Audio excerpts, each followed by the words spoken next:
Hello, hello. Just waiting until some people join and then we will officially get started. Welcome. Welcome. Okay, so hi, this is part of my 90 days of going live Monday through Friday at noon Pacific time. I share a lesson every day. This is a way of holding myself accountable to, sharing content with you all. Also, just a time for us to take a freaking break from whatever we have going on in our lives. And if you see my eyes going back and forth, that's because I'm simultaneously live on LinkedIn and also on Instagram. Hi, everybody. So today I'm going to be talking about public speaking. I've made a whole career of public speaking, but I didn't come out the womb like this. I really had to learn specific ways of crafting presentations that are compelling and also practicing them, delivering them in a way that is grounded and memorable. Hi, Lori. And I think for those watching, if you have no interest in becoming a public speaker for a living, no worries. But you do have to communicate in your life. You do have to probably at some point make a presentation or at least, an interview. Oh, good. Somebody is holding their first staff meeting today. Well, congratulations on that. So this is, everything I'm sharing today, yes, it's specific to my journey of becoming a public speaker. But there are lessons to be learned for any scenario that you're in where you need to communicate, where you need to perform. So this is especially good for anybody going into job interviews as well. Now, if you're watching on Instagram Live and you're wondering, how you're thinking how silly I look holding this microphone. Yeah, I do look silly. But for those on LinkedIn Live, good to see you here. Okay, so just a little background on me in terms of public speaking, just to, kind of lay the groundwork for my credibility.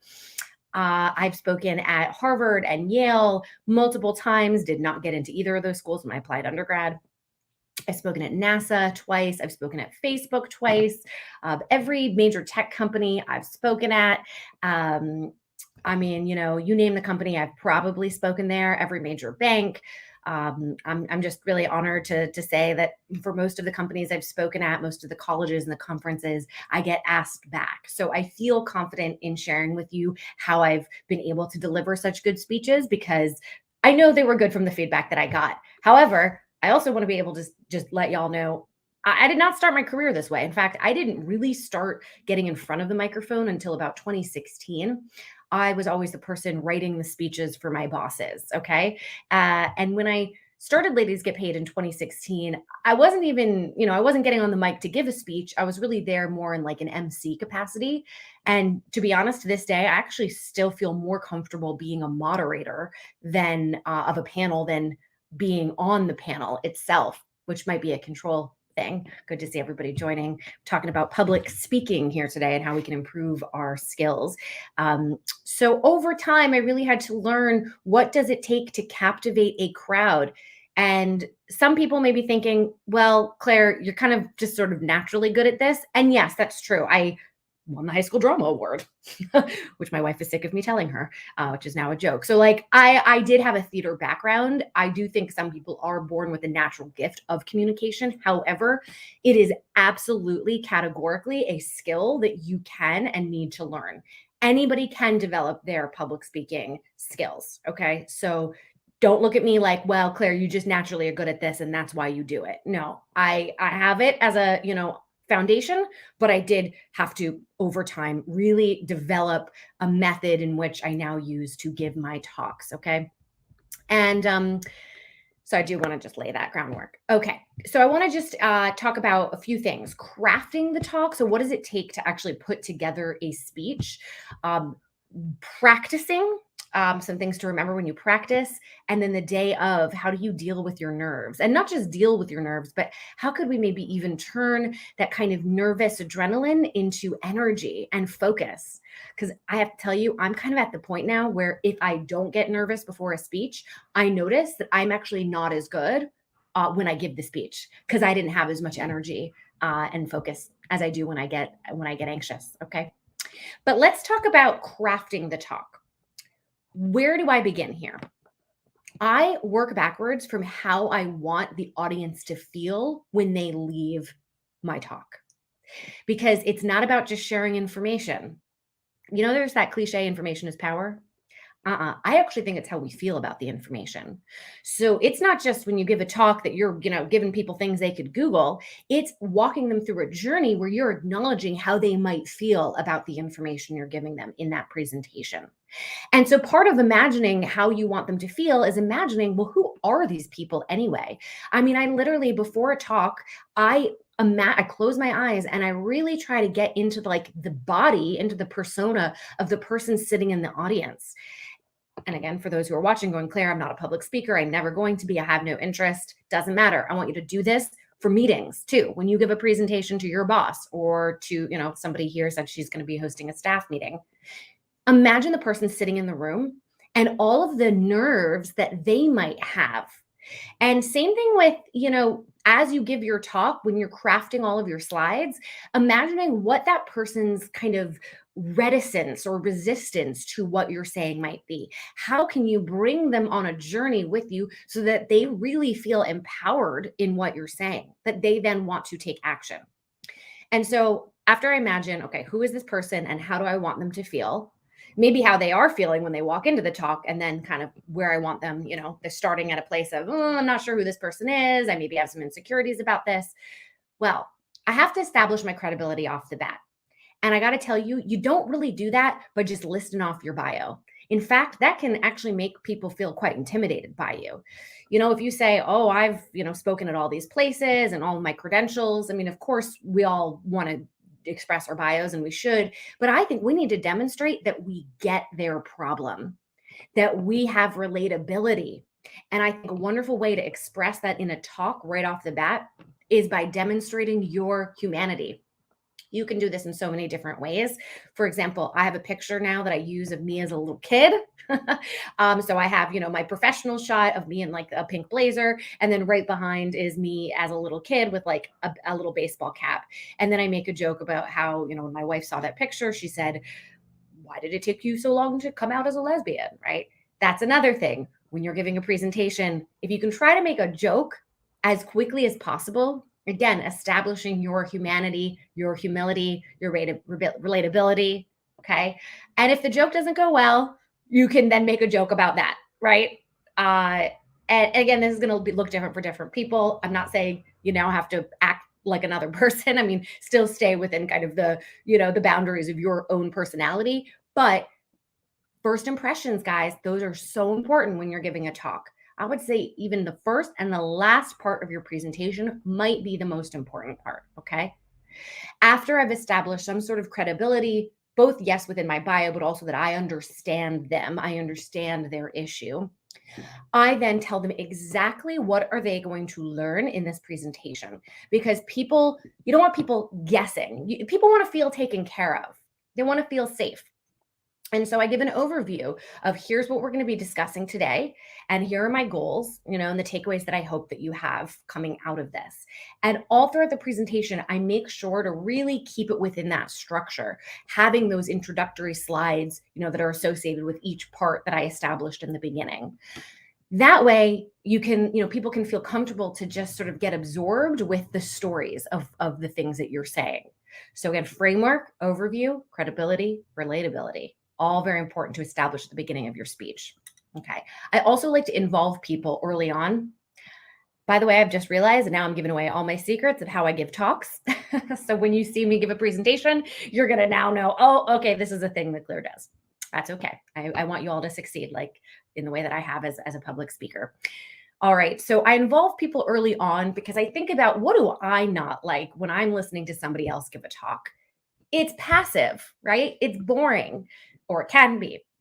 So get people to be involved off the bat by just giving them a prompt, ask a question, have them raise their hand, or have them, turn to the person next to them and greet them, right? Just anything to get people participating in the speech that you're giving. It's going to increase the energy in the room. It's going to captivate them, and they're going to feel like you're talking to them. And that's another thing. I love to look at people in the eyes. I mean, find the friendly faces in the audience when you're giving your talk for sure.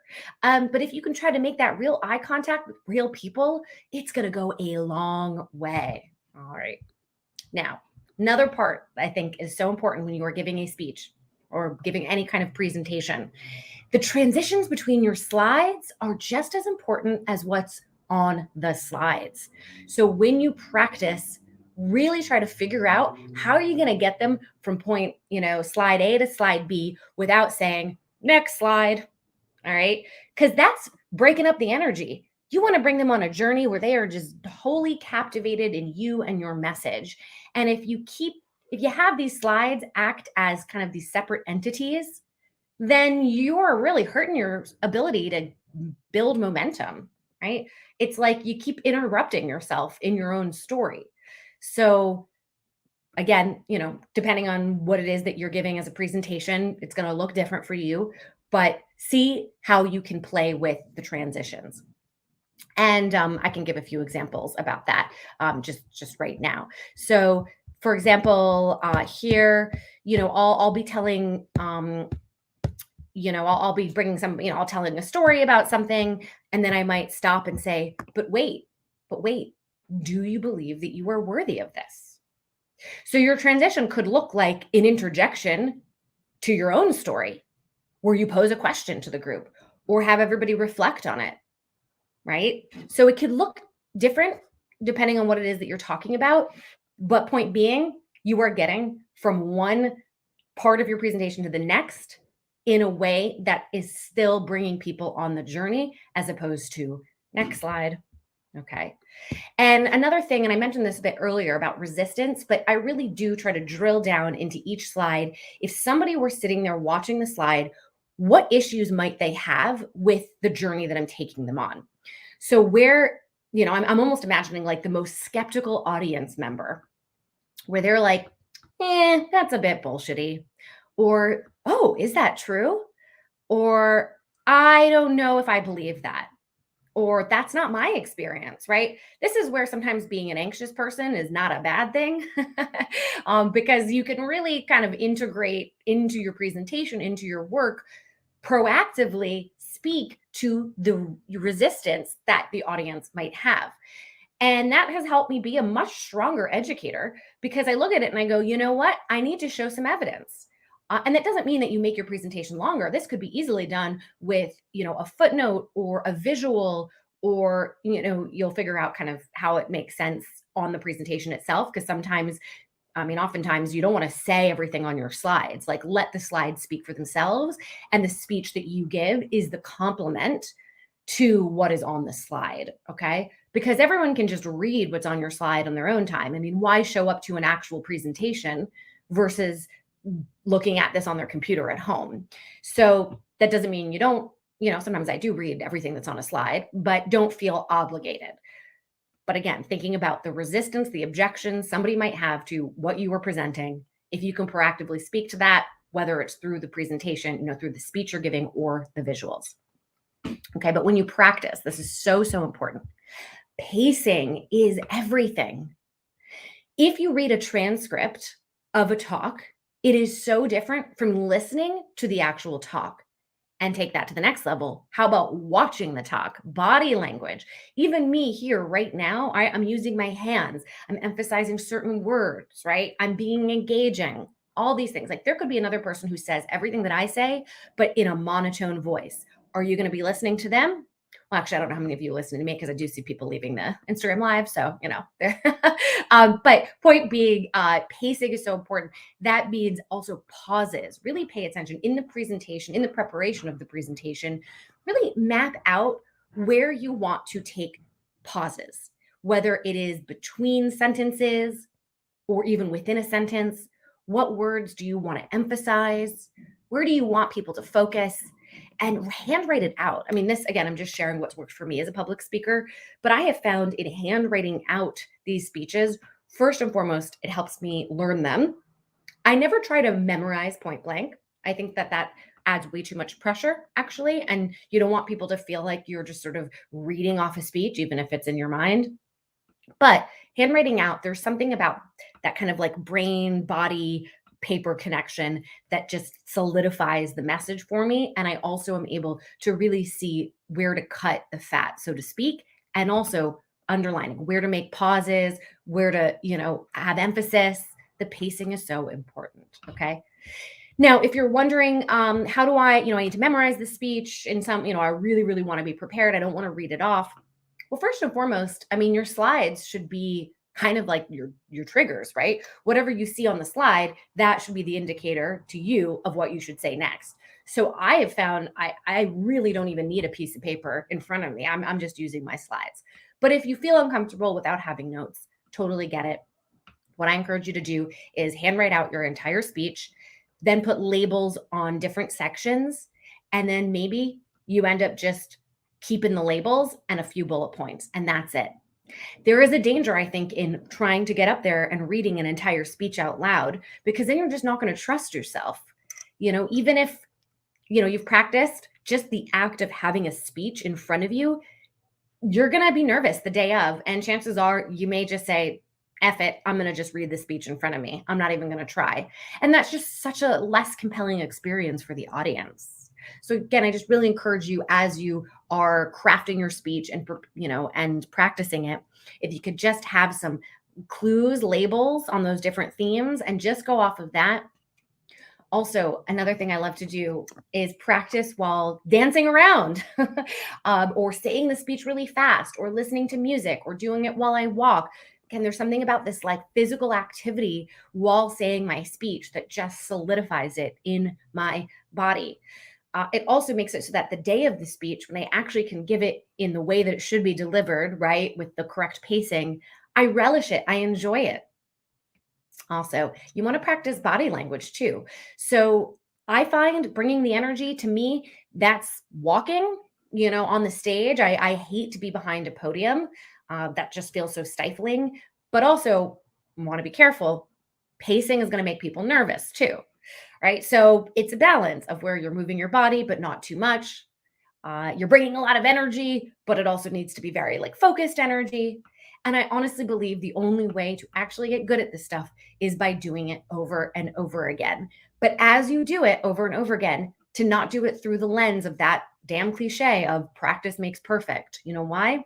Way too much pressure.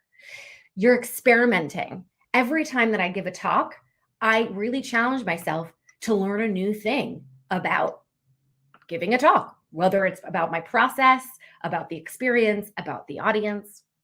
And by the way, one way to be a little bit less nervous when you go into giving a talk, whether it's in front of 1,000 people at a conference or 10 people in a conference room, find a familiar face or a friendly face. Even beforehand, if you could just like peek in the room and look at the folks and just like pretend you're in the audience too, and they're getting so excited to see you, like they're rooting for you.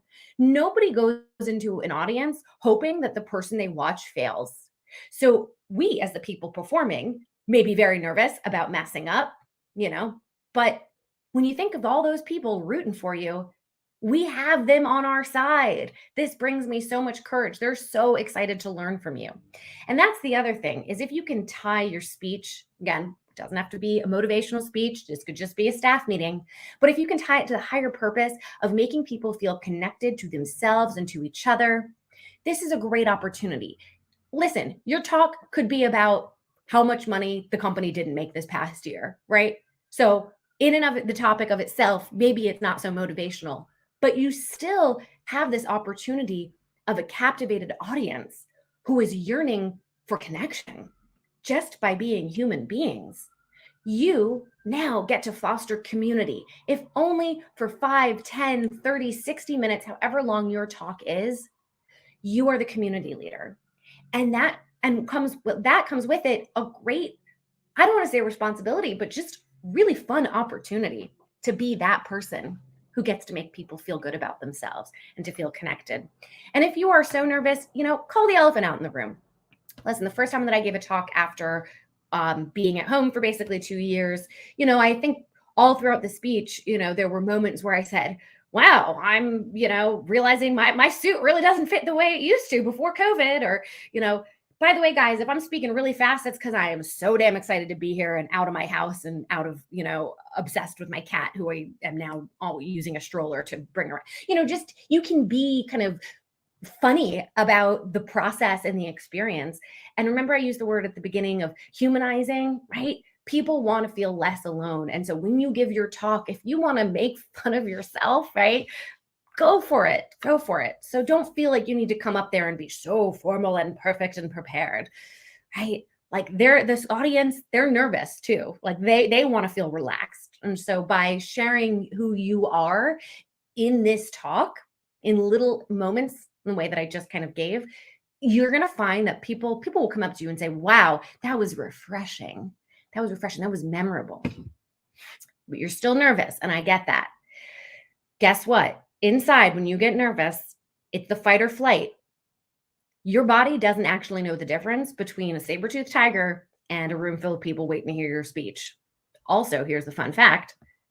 The feelings of excitement are the same feelings of anxiety in terms of what's actually physically happening in your body, right? And the cortisol. So whenever you feel nerves, reframe it as, I'm not nervous, I'm excited. I learned that from an Uber driver. I was going to lead a town hall in Los Angeles many years ago for women to talk about money. I had a lady Uber driver. She was asking me, oh, where are you going? And I said what it was, and I was quite nervous. And she like pretty much stopped the car and turned around and said, no, you're not nervous. You're excited. Now, at the time, I wanted to say to her, you're wrong. I'm definitely nervous. And here's the thing. I was nervous. I do get nervous, right? I want to perform well. But she wasn't incorrect in saying that I was excited. That's true. So when you're going into any kind of performance scenario, whether it's giving a speech, presentation, an interview, a date, right? You may be nervous, but you also want it to happen. Like you're eager for this experience to occur. And that eagerness is excitement. And I have found that mindset shift to be game changing. Also, go in focusing on the things that you have command over. So let me tell you, it's not how people receive you. They may be having a bad day. You might not be their style. They may have learned everything that you're about to talk about, right? So you can't give yourself great marks based on the feedback, unfortunately. So how are you going to give yourself good marks? I think it's if you learn something. Because at the end of the day, we're all just practicing for the next day. That's kind of how I see it. And I've even said that in rooms of, I said it at Yale the other week. And I think I said it to NASA too, where I said, guys, I mean, the speech I'm giving you today, I'm making it better, which means somebody else is now going to benefit from this kind of practice session that we've had. I think there was a spelling error on one of the slides. And I said, example right here, the next time I give this talk is not going to have that spelling error. So thanks everybody for helping, improve this speech for the next people or whatever it was. I made some kind of joke. And that's true, right? You always want to be leveling up. And so in order to level up, you need to find room for improvement, which usually translates into something not being perfect. So I get really happy when I, quote, mess up, right? Or experience something that was kind of a bummer, because now I know how to make it better for next time. All right. So that was my little talk for today. Hopefully it was helpful to you. I've done public speaking workshops in the past. I think I should probably do more of them because there's also lots more that I have to say in crafting the speech and practicing the speech. And I appreciate all of you for being here. Come join Ladies Get Paid, ladiesgetpaid.com. You can also follow me, Claire Gets Paid on Instagram. And but most importantly, you got this. You got this. Remember, everything's practice for the future. Thank you for the kind words. And I'll be on live tomorrow as usual. Come join our job seeker. Come join our job seeker support group on Mondays. Also, you can find all of our upcoming events at ladiesgetpaid.com/events. Really look forward to seeing you at a future get together. You got this.